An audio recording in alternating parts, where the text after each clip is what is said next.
right, hello everybody. We're back with a new episode of the Professional Yogis interview series. And today I feel so honored and blessed that I finally got her, Corona.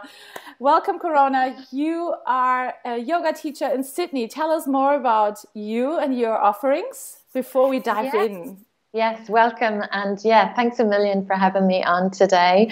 Yeah, my name is Corona and I'm a Kundalini Yoga teacher in Sydney. I'm not really doing so much Hatha anymore. I've kind of just slowly started to move away from that.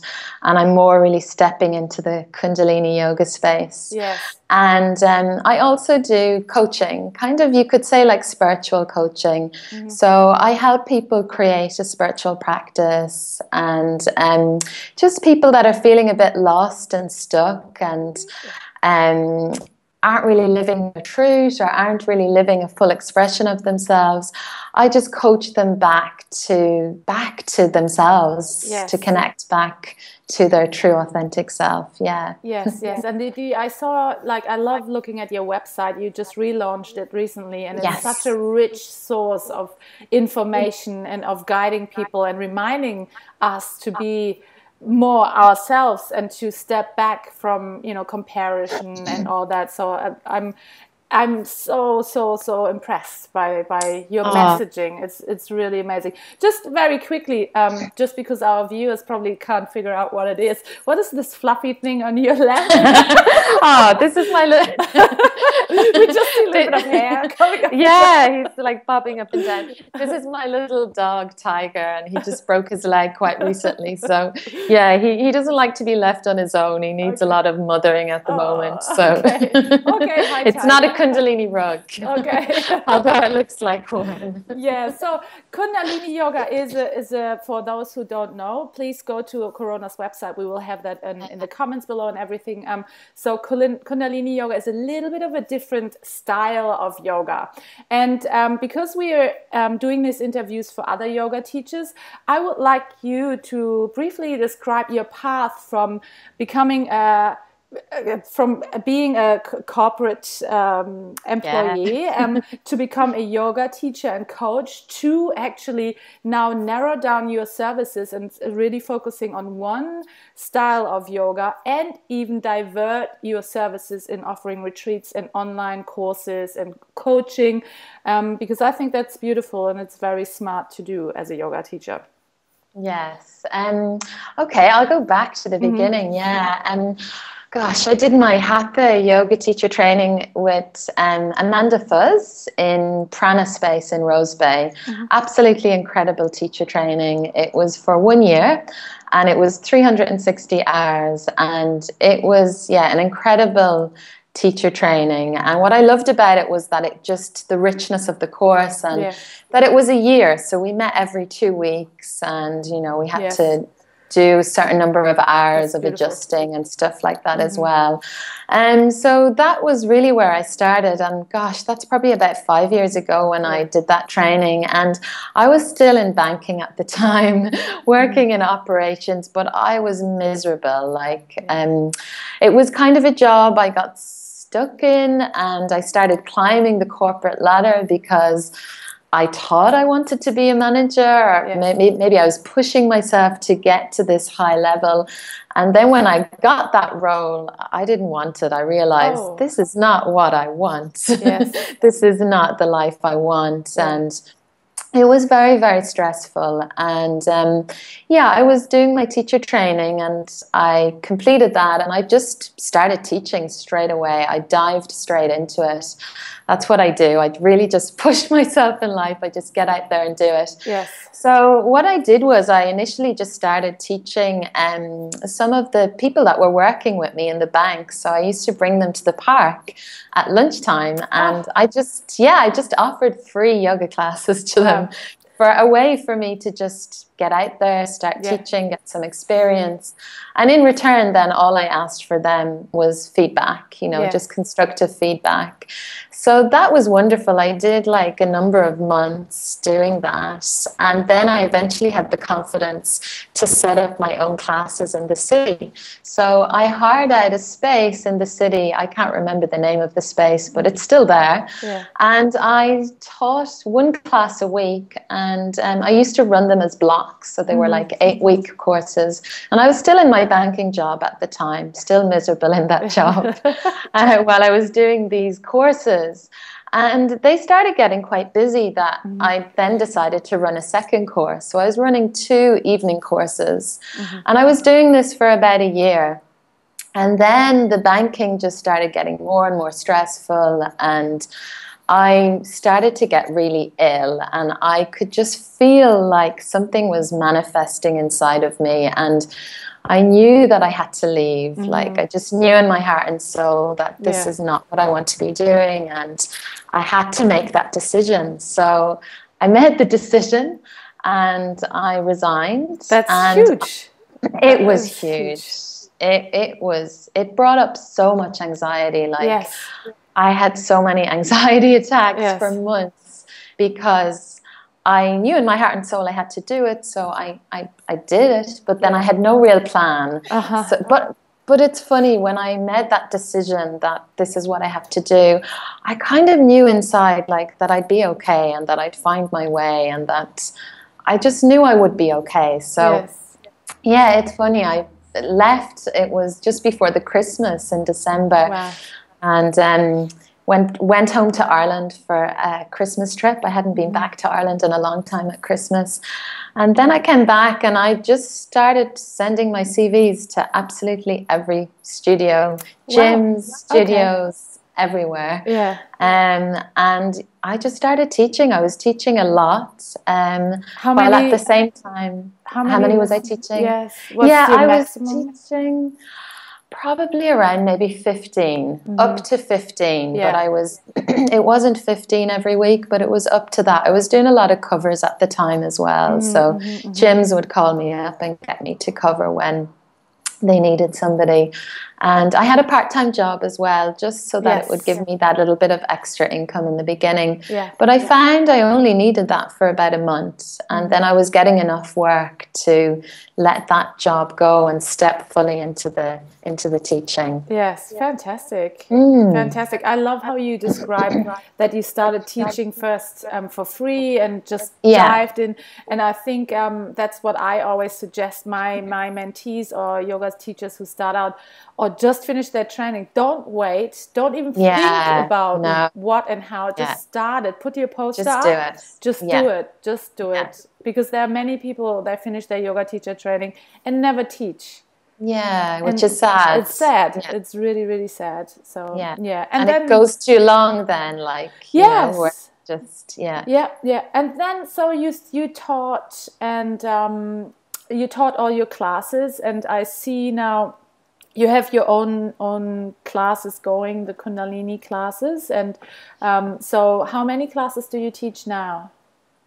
Yeah, I've really actually stepped back from teaching. I'm not teaching as much now, and especially in the hatha space. That's just, I guess, since I did my Kundalini training, and I found Kundalini about 2 years ago. And it's funny, I found Kundalini through sadhana. That was my first class. Wow. It was a really early morning sadhana. And that's how I was introduced to Kundalini. And it was so just powerful. For our watchers, a morning sadhana doesn't have many instructions. So you're actually left on your own devices. So I'm really So and that was convincing you for the it's amazing.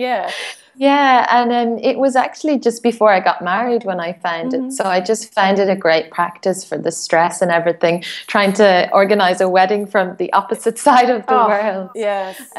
So, that's how I found Kundalini. But it's really interesting because after that full sadhana session that I had that time, I just knew I'd go on to teach it. I just knew in my heart it did something to me, that first practice. Yes. And yeah, so really, I guess after doing the training, it's just been so transformational, and it's transformed my whole entire life.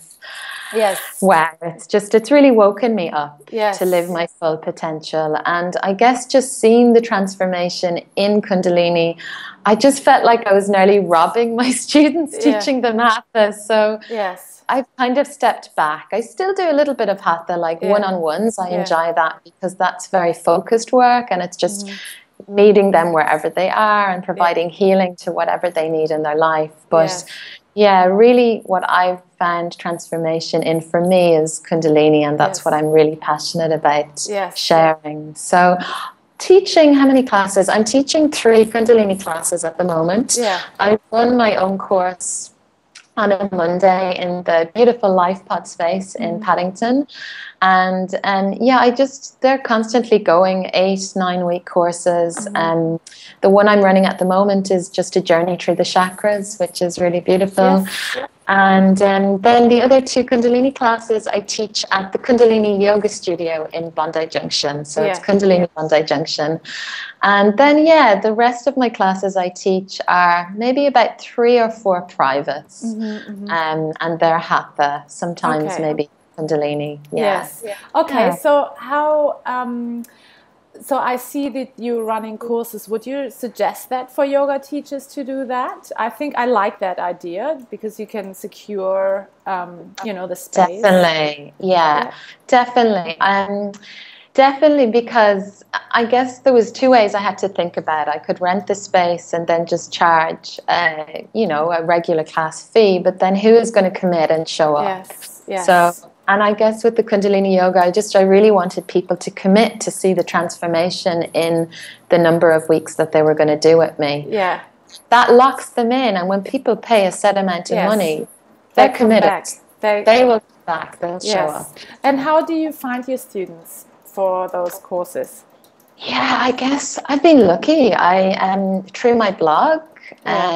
Because I've been blogging now probably 3-4 years. Yes, and it's a beautiful blog. People read it. It's, as I said, it's rich, very rich. So I guess I found people from my blog, my newsletters. I sent out a weekly newsletter. So I probably get some of my students from there. Facebook, social media is brilliant.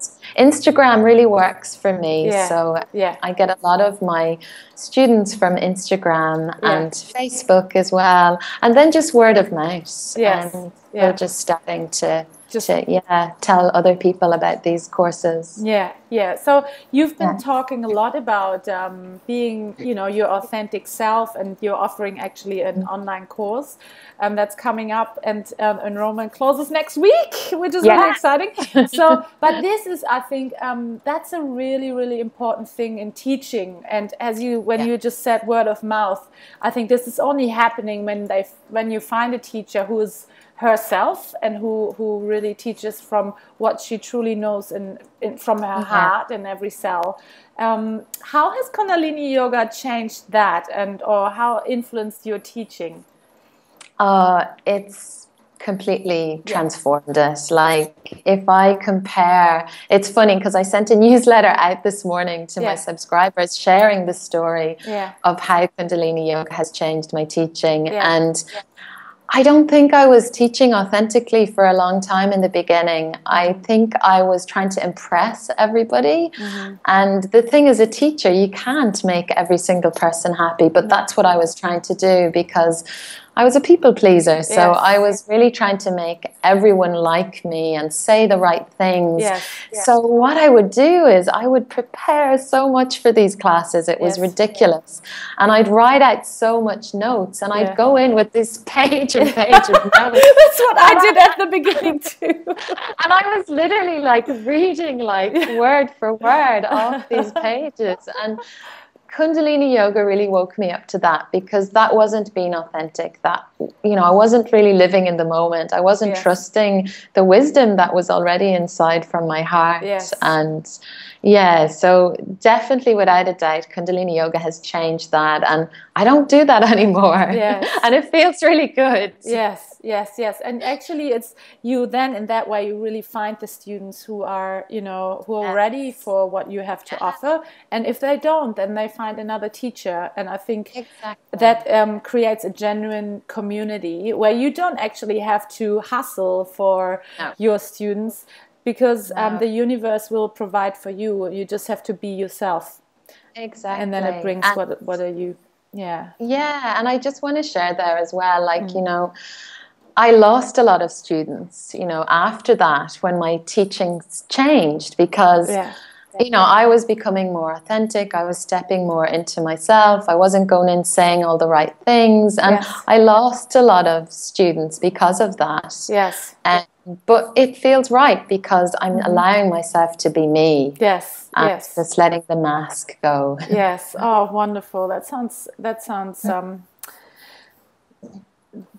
like the one most important lesson, I think, that teacher need to know, because then you really last for a long time and build your community from the ground up. And you be yourself. And that's, I see in my senior teachers, and in my teacher, for example, Eve, she is a very beautiful in that she's just being herself. You met her too. I've met her. I did some training with her years ago. She's fantastic. She is. Okay, so to wrap this up, we are just at the end now. Corona, share with us, what can we expect from you in the future? Where can we meet you? I'm running an online program at the moment, and it's called Creating an Authentic You, and it's a 6-week online program to help you heal your voice and connect back to your authentic self. So it's sort of coming home to yourself. And this is where I've really brought in the teachings of Kundalini Yoga. I've created Kundalini Yoga videos, meditations. There's so much resources in there. There's an online members area. And the great thing is that when you sign up, you get to keep everything. It's lifetime access. Which is fantastic. So that's the online stuff I have at the moment. And I'm running an Urban Day retreat in Sydney, and that's coming up on Sunday, the 26th of June. And that's going to be really fun. It's a full day of Kundalini Yoga, meditation. There's going to be some sound healing, energy healing. I might come. Oh gosh, that sounds amazing. So that's going to be really nice. And then retreats. I just started running retreats. I held my first retreat a couple of weeks ago in beautiful fresh water in the Northern Beaches. And I absolutely loved it. I wasn't sure how I was going to feel about running retreats, but I loved it. It felt very natural for me. So I'm hoping to run my next retreat in the same property in freshwater, and that's going to be coming up in springtime in September. Oh, fantastic. We'll keep an eye on your website, and and make sure, guys, that you subscribe to Corona's newsletter, because it's always written with love and so much insightful content, as is her website as well. Thank you so much, Corona, for taking the time for sharing your insights and your story with us. And for you guys, if you like this video, please subscribe to the channel and share it with your family, with your friends and other yoga teachers. We all need to get together a little bit closer and exchange what we have to share. Alrighty. Thank you so much for having me today. Thank you so much. Satnam.